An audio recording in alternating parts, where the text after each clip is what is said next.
माता पिता अभिभावकों का कहना होता है कि हमारी लड़की काम करना नहीं जानती, मतलब घर के काम खेती बाड़ी ये करना नहीं जानती। अगर आपका लड़का उसको बाहर ले जा सकता है, यानी कि प्लेन से ले जा सकता है, तो हमें ये रिश्ता मंजूर है। इस पे क्या कहेंगे?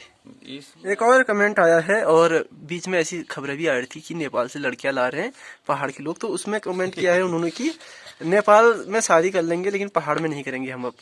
बिल्कुल। तो एक दो कमेंट ऐसे भी आए हैं जिनका कहना था कि ये बस जो समस्याएं अभी आपको दिख रही हैं केवल 5-7 सालों के लिए हैं, उसके बाद पहले जैसे ही सामान्य हो जाएगा। तो इस पे आपकी क्या राय है? ये कमेंट बहुत सही कहा इन्होंने। मैंने भाई राजू तेरे से भी चर्चा की थी। मैंने कहा ये 5 साल का जैसे फैशन यूं घूम के आता है ना, दुनिया गोल है, ऐसे घूम घाम के ये आ जाएगा। क्योंकि हेलो जी, राम राम दोस्तों, कैसे हैं आप सभी? उम्मीद करता हूँ अच्छे होंगे। मैं भी एकदम बढ़िया हूँ। आज है 19 दिसंबर 2023 और स्वागत है आपका मेरे नए ब्लॉग पे। तो दोस्तों आज का ब्लॉग बहुत गंभीर टॉपिक पे होने वाला है।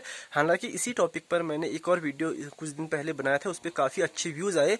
वो वीडियो मैंने बहुत हल्केपन में बनाया, बहुत मजाक मजाक में बनाया। मुझे अंदाजा नहीं था कि ये जो टॉपिक है बहुत गंभीर है। तो टॉपिक ये है कि पहाड़ में जो लड़के हैं, खासकर प्राइवेट जॉब वाले, स्वरोजगार वाले या फिर छोटी मोटी नौकरी करने वाले, उनको लड़कियां आसानी से नहीं मिल रही है। बहुत ज्यादा चप्पल घिसने में पड़ रहे हैं उनके माता पिता को अरेंज मैरिज के लिए। किसी की लव मैरिज है तो वो लगवाते हैं। तो फिलहाल इसी टॉपिक को आगे बढ़ाते हैं, और आज इस टॉपिक पर कुछ ऐसे बात करेंगे कि कुछ समाधान निकले और समाज इस पर थोड़ा ध्यान दे कि किस तरह से एक सामंजस्य बिठाया जा सके, ताकि ये जो बहुत गैप हो रहा है इसको कम किया जा सके, जो समस्याएं उत्पन्न हो रही हैं वो थोड़ा कम हो। तो मेरे साथ वही चाचा जी जुड़ेंगे जो पिछली ब्लॉग में थे, और कुछ कमेंट्स मैं पढ़ूंगा और पिछले वीडियो में जो आए थे कुछ अच्छे कमेंट जिनमें तुलना की गई है अन्य पहाड़ी राज्यों से उत्तराखंड की। तो शुरू करते हैं आज के ब्लॉग को। उम्मीद करते हैं आपको ये वीडियो पसंद आएगी। तो दोस्तों अभी चाचा जी हमारे साथ जुड़ गए हैं, जो पिछली वीडियो में भी थे और कई सारे वीडियोस में आ गए हैं। श्री हरीश चंद सिंह ने इनका नाम है। तो चाचा जी सबसे पहले तो आप धन्यवाद अदा करें, क्योंकि करीब 50,000 लोगों ने आपकी पहली वीडियो देखी है। चलो व्यूअर को बहुत बहुत धन्यवाद देखने के लिए। तो हमने उस दिन बहुत हल्के में वो वीडियो बनाई थी, लेकिन उस पर इतने व्यूज आए हैं, तो कहीं ना कहीं ये एक बहुत बड़ी गंभीर समस्या है। इसको आप समस्या मान रहे हैं? समस्या मतलब एक चैलेंजिंग काम अगर मैं कहूँ तो थोड़ी समस्या जैसी भी आ रही इसमें, लेकिन उतनी समस्या भी नहीं है जितना हम समझ ले। इसे दिमाग से समझ रहे, दिल से समझ रहे हैं। इतनी बड़ी समस्या भी नहीं है, क्योंकि पहाड़ की लड़कियां जो है ज़्यादातर ये है पहाड़ वालों से ही शादी करना पसंद करती हैं, क्योंकि संस्कृति जो है उनका वही मेल खाता है। पहाड़ जैसे हम पहाड़ी जीवन जीते हैं, पहाड़ जैसा कठिन यहाँ के प्राकृतिक सौंदर्य वगैरह वगैरह वो दूसरी जगह नहीं मिल पाता है, जैसे दूसरी संस्कृति में भी नहीं मिल पाएगी। और इस स्टेट की संस्कृति मैच नहीं खाती हमारे साथ में, तो कम खाती है। आज के वीडियो में मुख्यतः हम कुछ कमेंट्स ले रहे हैं पिछली वीडियो के, उस पे आपको अपनी प्रतिक्रिया देनी है। तो एक कमेंट आया था हमारे व्यूअर का, वो कह रहे हैं कि हमारे हिमाचल में लड़कियां प्लेन्स में भी पढ़ती हैं, मतलब जहाँ हिमाचल के शहर हैं, चंडीगढ़ हो या फिर बाहर अंबाला में, दिल्ली में, लेकिन पढ़ने लिखने के बावजूद वापस गाँव आके गाँव वालों से ही ज़्यादातर शादी करती हैं, मतलब आसपास के गाँव में ही शादी करती हैं। इसका कारण उन्होंने बताया है कि वहाँ पर खेती और ये चीज़ें बहुत अच्छे से हो रही हैं। तो इस पर क्या कहेंगे आप? वहाँ खेती तो कम ही होती है, ज़्यादातर मक्के हक्के की खेती होती है। मैं भी गया हूँ, सोलन में गया हूँ। वहाँ ये इंस्टीट्यूट है डॉक्टर परमार सिंह बानिकी इंस्टीट्यूट, जहाँ वहाँ वनु के फलोत्पादन में, जैसे हमारे वहाँ अखरोट हो गए, ये बागवानी क्षेत्र में ये सेब हो गए, उनके बारे में बहुत अच्छी जानकारी देते हैं वो। और वहाँ विशेषकर ये है कि सेंट्रल गवर्नमेंट का इंस्टीट्यूट जो है फार्मरों के वो घर घर जाके, या जहाँ वो सेब के बगीचे हैं, बगीचे में जाके उन्हें बिल्कुल ऐसा इंस्ट्रक्शन देते हैं, ऐसी खेती की उन्नत तकनीक बताते हैं, जिससे उनकी आय बहुत अच्छी हो जाती यही उनका कहना था कि उनकी आय अच्छी है, आय अच्छी हो जाती है। और उसके बाद से जो है कि वो अपनी जाति की बिरादरी में, मतलब जो भी कहा, अपने समाज में ही शादी करना पसंद करती होंगी। इसलिए तो एक कमेंट आया था हमारे पास की कह रहे हैं कि अब लड़की, वो उनका कहना था कि अब किसी के घर में लड़की अब हम रिश्ता लेके जाते हैं तो उनके माँ बाप का कहना होता है कि माता पिता अभिभावकों का कहना होता है कि हमारी लड़की काम करना नहीं जानती, मतलब घर के काम खेती बाड़ी ये करना नहीं जानती। अगर आपका लड़का उसको बाहर ले जा सकता है, यानी कि प्लेन से ले जा सकता है, तो हमें ये रिश्ता मंजूर है। इस पे क्या कहेंगे? इसमें अब माँ बाप हर कोई अपने बच्चे को सुखी देखना चाहता है, मतलब अच्छी सुविधाएं देना चाहता है। घर में भी आप जैसे ये उसने पालन पोषण किया है तो अपने स्तर पर अच्छी सुविधाएं दी होगी, अच्छी शिक्षा दी होगी, अच्छे संस्कार दिए होंगे। इस हिसाब से थोड़ा माँ बाप के दिल में रहता है कि यार लड़की हमारी ठीक ठाक घर में जाए, लड़का सही मिले, और उस हिसाब से ये माँ बाप बोल देते हैं। लेकिन अब ये है कि थोड़ा बहुत वो होता है कि माँ बाप अब दिल से बोलते हैं, लेकिन है ये कि अब जब लड़की जाएगी तो भाई जो काम है घर के घरेलू काम वो तो करना पड़ेगा, किसी को भी करना पड़ेगा। अब जैसे ये है कि लड़की जो है अपने घर में भी तो उनके माँ बाप भी ये है कि इतना सेवा नहीं करते होंगे कि हाथ में चाह गिला दियो या खाना बना के खिलाओ या लड़की खुश ना करे, ऐसी कोई बात नहीं होती है। करते हैं, बच्चे करते हैं, लेकिन वो अब हो सकता है लड़कियों को परखने के लिए, लड़के वालों को परखने के लिए कि क्या इनकी कैसी मेंटेलिटी है, वो भी हो सकता है। ऐसी नहीं है, करते नहीं हैं। तो जैसा देश वैसा भेज तो करना ही जैसा पड़ेगा। देश वैसा भेज होगा ही होगा वो ना। नहीं तो ऐसे तो फिर पूरा पलायन हो जाएगा, खेती सारी बंजर हो जाएगी। खेती ये तो बहुत नकारात्मक प्रभाव पड़ेगा इसके, है ना। बहुत नकारात्मक है। एक कोई बंधु हैं, वो कमेंट कर रहे थे कि यहाँ से लोग दिल्ली जाते हैं लेकिन कष्ट वहाँ भी तो होता ही है, वहाँ तक वहाँ का क्लाइमेट बेकार है यहाँ से भी, तो इससे अच्छा हो कि हम गांव में ही थोड़ा बहुत काम धाम करें और यही रहे।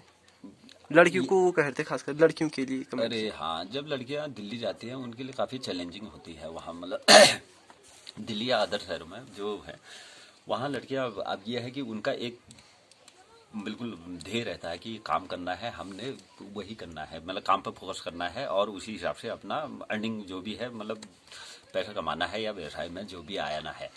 अब होता क्या है कि दिल्ली में भी मेहनत करनी पड़ेगी, वहाँ का टेम्परेचर काफ़ी ज़्यादा जाता है फिर हमारे पहाड़ की अपेक्षा, लेकिन वो ये है कि स्मार्ट वर्क जिसे करना चाहिए कि जिसमें मेहनत कम हो वो वर्क करना चाहते हैं। अगर पहाड़ों में भी स्मार्ट वर्क करने लगे लड़कियां, जैसे पढ़ी लिखी लड़कियां हैं, हर गांव में एक दो टीचर ट्यूशन पढ़ा दे बच्चों को प्राइमरी स्तर पर, तब भी पढ़ा दे, और थोड़ा एक आध टेलरिंग बन जाए, थोड़ा कपड़े सिलने के लिए ले, अपने लेडीज कपड़े भी सिले, बच्चों के थोड़ा बहुत वो रिपेयर भी कर दे, फटे पजामे वगैरह वगैरह इस तरह के हिसाब से। और थोड़ी बहुत जो खेती बाड़ी में इंटरेस्टेड हैं बच्चे लड़कियां, तो वो अपने स्मार्ट ढंग से पॉलियो हाउस हो गया, उन्नत तकनीक पा के थोड़ा मशीनीकरण, जैसे आजकल ये पावर ब्रीडर वगैरह वगैरह आए हैं, उनका उपयोग करके और थोड़ी और एडवांस चल के, अगर ज़्यादा मेहनत नहीं कर रहे हैं तो बागवानी करके इस क्षेत्र में न, बागवानी में भी क्या है एक सीजन पे ही तो करना है, उसमें भी मतलब आप कह रहे हैं कि जो काम है उसको थोड़ा इजी किया जा सकता है, इजी तकनीक ढंग से इजी किया जा सकता है, वैज्ञानिक तरीके से करें, थोड़ा तकनीकी ढंग से लाके तकनीकी में सुधार करके उसे कहने का मतलब है आराम कि कर सकते हैं, परंपरागत ढंग से नहीं करके कष्ट से भागने से अच्छा है कि उसको थोड़ा सुधार किया जाए, इसमें तकनीकी सुधार किया जाए, उसमें काम जो है मेहनत कम लगेगी, काम आसान होगा। एक और कमेंट आया है, और बीच में ऐसी खबरें भी आ रही थी कि नेपाल से लड़कियां ला रहे हैं पहाड़ के लोग, तो उसमें कमेंट किया है उन्होंने कि नेपाल में शादी कर लेंगे लेकिन पहाड़ में नहीं करेंगे हम अब। ना ये उन लोगों का विचार इतना वो सही सा नहीं बैठ रहा है, क्योंकि नेपाल में ये लड़की और चिली बारी का संबंध है, नेपाल और भारत का, लेकिन वो जो है बॉर्डरों तक का सीमित है, क्योंकि सीमांत क्षेत्र में संस्कृति वहां तक मिलती है, थोड़ी बोली भाषा भी हल्की फुल्की मिलती है, तो उनका आना मतलब आना जाना भी नजदीक हो गया, संबंध हो गया। अगर नेपाल की लड़की यहाँ लाओगे तो अपने समाज में रखोगे तो थोड़ा समाज भी आपको समाज के हिसाब से भी सुनना पड़ेगा, वो तो बॉर्डर तक का सीमित होना चाहिए, बाकी ये अपने समाज है यार, इसमें होता है करे। तो ये दूर हो गया, मतलब नेपाल नहीं जा सकते हैं लोग।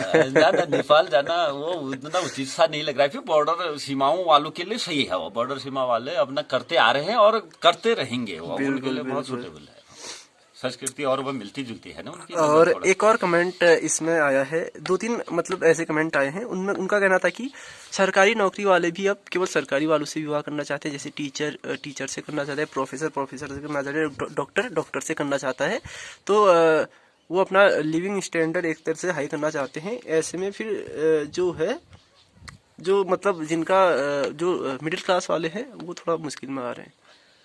ना ना, वो एक हिसाब से ये विचार भी ठीक है, क्योंकि कोई इतना मेहनत करके डॉक्टर बनता है, 10-12 साल के मेहनत के बाद डॉक्टर बनता है, और कोई उसमें भी लड़की बने तो वो तो डॉक्टर चाहेगी क्योंकि ये है कि उसने इतनी मेहनत की है, तो अपने हिसाब से काबिल लड़का चाहेगी, मेहनती लड़का चाहेगी वो।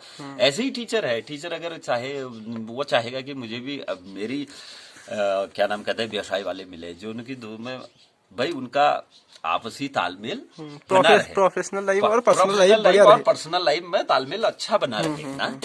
तो उसी इसको हिसाब आप मतलब नकारात्मक तरीके से नहीं देख रहे ना हो? ना, नकारात्मक नहीं हुआ, क्योंकि वो भाई दो मेहनत की है, इतनी मेहनत की है उन्होंने। ये है कि अगर ये है, आप भी हर क्षेत्र में, हर कोई डॉक्टर नहीं बन सकता, हर कोई प्रोफेसर नहीं बन सकता है, यहाँ व्यवसाय के भी चाहिए। जैसे अंबानी अडानी ने इतना बड़ा व्यवसाय खड़ा किया है, उन्होंने भी तो काफी मेहनत की है, उनके सामने तो क्या अब गया वो था। बिजनेस क्लास वाली को ही देखेंगे, है ना? नहीं ना, बिजनेस क्लास ये भी है कि सरकारी नौकरी ही जरूरी नहीं है, कि बिजनेस भी आप अच्छे ढंग छोटे स्तर पे अपने स्तर पे करके बहुत आगे जा सकते हो, मतलब धीरे धीरे कुछ उसे बढ़ा के ना, एक दो और 10 आदमी को रोजगार दे सकते हो, 2-4 आदमी को रोजगार दे सकते हो गाँव में ही।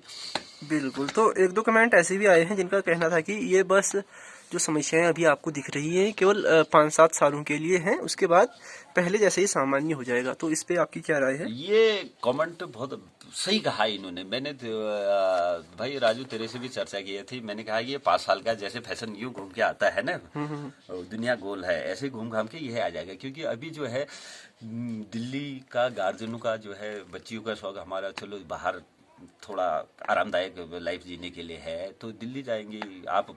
हर कोई जो है दिल्ली में, तो इसे मतलब अच्छा जॉब या जॉब का स्टैंडर्ड इतना अच्छा भी नहीं मिल सकता जिस सबका हिसाब से अच्छा नहीं हो सकता, बिल्कुल। सबका अच्छा नहीं मिल सकता है। तो किसी को ज्यादा मेहनत भी करनी पड़ेगी, किसी को थोड़ा अच्छा भी मिल सकता है।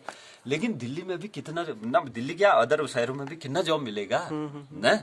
जनसंख्या ये विस्फोटक हो रही, तो आने वाले समय में जब दिल्ली में उन्हें रहने के लिए इतना तो रहने का स्टैंडर्ड ऊंचे स्तर या बच्चों का एजुकेशन वगैरह वगैरह जब वहाँ रहेंगे तो उस स्तर का नहीं मिल पाएगा जो पहाड़ों में अब हो ही रहा है। सरकार अपनी स्कीमें चला रही है, योजनाएं चला रही हैं कि यहाँ शिक्षा सुधार के लिए उत्तल उत्कृष्ट विद्यालय बना रहे हैं, अच्छे हॉस्पिटल बना रहे हैं, सब कुछ सुविधाएं धीरे धीरे यहाँ आ रही है। तो वो घूम के 2-4 साल का ही ये जो भी है, ये भाई साहब ने अब क्योंकि सही बात कही है, उनका बहुत आगे की सोची, इन्होंने बहुत बढ़िया बात कही है। उनका ये कहना था कि क्योंकि उनका कहना था कि मैंने कई ऐसी पहाड़ की लड़कियों को देखा है हाँ। जो फिर मजबूरीवश किसी के घर में घरेलू काम उनको करना पड़ता है क्योंकि वो मेंटेन नहीं कर पाते अपना खर्चा।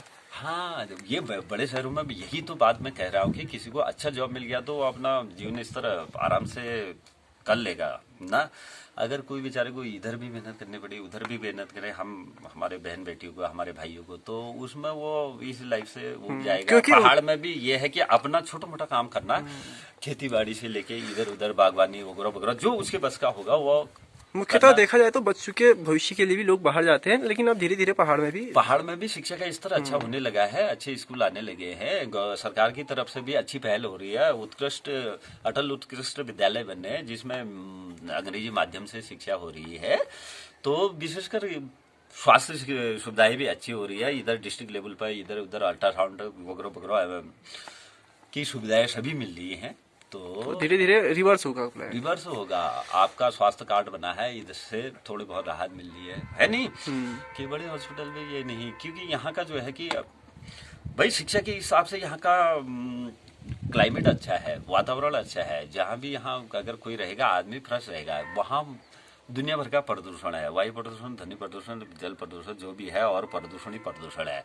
वहाँ आदमी अगर अपने घर पे भी है तो वहाँ भी शुद्ध हवा नहीं मिल पा रही है, तो शुद्ध हवा नहीं मिलने के कारण दुनिया भर के रोग हो रहे हैं, और मानसिक तनाव भी बढ़ रहा है। आदमी बड़े शहरों में जाओगे तो मानसिक तनाव है भाई। यहाँ से अगर हम जल्दी सुबह उठना है, उसके बाद अपना खाना पीना बना के ड्यूटी पे जाना है, बस पकड़नी है, ट्रेन पकड़नी है, मेट्रो पकड़नी है, तो भाई उसे 1-1 मिनट की वैल्यू है। वो अगर जाएगा तो इतना मानसिक तनाव झेल रहा है वो, है नहीं।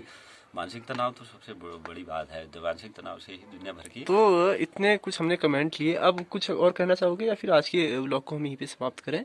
कमेंट में तो अच्छे आए हैं, लेकिन ये थोड़ा बहुत समस्या इसे नहीं लेनी चाहिए हमें। पहाड़ की जो शादी के लिए कह रहे हैं ना भाई लोग कि बच्चे लोग, समस्या नहीं है, इसे हमें अपने स्तर पर सुलझाना चाहिए। जैसे लड़कियां आज का शिक्षा स्तर ऊंचा हो गया, तो भाई गार्जियनों को भी, हमारे अपने गार्जियनों को, हम अपने बच्चों को समझाए कि भाई ऐसा है, जब मान लिया जाए लड़कियों का भी शिक्षा स्तर ऊंचा हो गया है, तुम उस हिसाब से अपनी मेहनत करो, लेकिन अपनी संस्कृति मत भूलो। यहाँ पहाड़ में भी यही का शादी करो तो अच्छी बात है, क्योंकि यहाँ जन्मभूमि है, यहाँ आना जाना आप लोगों का लगा रहेगा। जैसे पहाड़ में अगर बाय द वे हमने किसी बच्चे की शादी बिहार में होगी, बंगाल में होगी, वहाँ का कल्चर अलग होगा, वहाँ अलग होगा, तो दोनों में उतना तालमेल भी नहीं बैठ पाएगा, क्योंकि कभी कल्चर भी एक तालमेल मिलाता है, संस्कृति एक तालमेल मिलाती है। अब हम हरिया हूँ, देखो सभी को पता है कि ईद तारीख हो, अब बंगाल में बंगाल के लड़ ओड़म पोड़म जो भी होता है, वहाँ की दुर्गा पूजा, उस इस टाइप की संस्कृति भी मेल नहीं खाएगी ना, खान पान मेल खाएगा हमारा। बंगाल व बिहार वाले वो बनाते हैं, क्या कहते हैं उसे, वो बैगन की वो अजीब ही बनाते हैं यार, सत्तू फत्तू, लिट्टी चोखा, लिट्टी चोखा उनका फेमस है। यहाँ अपना वो है, पहाड़ का अलग है, वो क्या नाम है, भटोडुबुक है, वो हो गया। अब वो कहाँ पसंद आएगा, खान पान से लेके, बोलचाल से लेके, संस्कृति से लेके, लेकिन अपने आपस के लोगों में ही बड़ा आनंद आता है। जरूरत के समय वही काम ज्यादा आते हैं ना, वही जरूरत के काम आते हैं, लेकिन आपस के लोगों में ये तालमेल ही बनाता है, संस्कृति, बोली और अपना क्या नाम कहते हैं, वातावरण, ये पहाड़ का क्लाइमेट। अगर वहां जाओगे तो तपती गर्मी में रहोगे यार, उस ढंग से। यहाँ इतनी ठंड है कि आपको ठंड लग रही है, ठंड लग रही है, वाकई है, हवा महल बना है ये रास्ता। तो दोस्तों आज के ब्लॉग को अभी मैं यहीं पे समाप्त करने की कोशिश करता हूँ। देखो काफी शाम हो गई है और चाचा जी भी बहुत लेट हो गए थे आते आते। तो दोस्तों जो पिछली वीडियो पे कमेंट आए थे, उस कमेंट्स के मैंने कुछ रिप्लाई देने की कोशिश की चाचा जी के माध्यम से। तो उम्मीद करते हैं आपको जो भी लोगों ने कमेंट किया होंगे उनको थोड़े बहुत अच्छे जवाब मिले होंगे। बाकी जो पहाड़ में लड़कों को शादी के लिए समस्याएं आ रही हैं, वो मेरे ख्याल से भी 5-7 साल के लिए ही है। तो फिलहाल आज के ब्लॉग को दोस्तों यहीं पे समाप्त करते हैं और मिलते हैं आपको एक नई वीडियो के साथ कल सुबह फिर से 8 बजे। तब तक के लिए tata bye bye, take care, अपना ख्याल रखिए और इस वीडियो पे कमेंट जरूर करें कि आपको ये वीडियो कैसी लगी। धन्यवाद, जय श्री राम।